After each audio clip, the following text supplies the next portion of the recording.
いつも小林消防設備の動画をご視聴していただきありがとうございます。福岡県豊前市の小林消防設備の小林です。先ほど住宅用の火災警報器、熱式のご説明をしたんですが、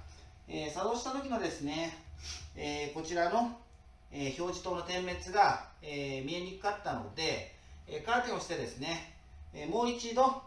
ご説明します。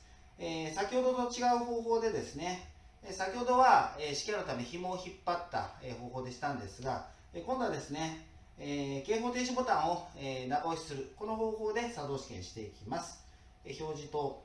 ご確認ください。では作動試験していきます。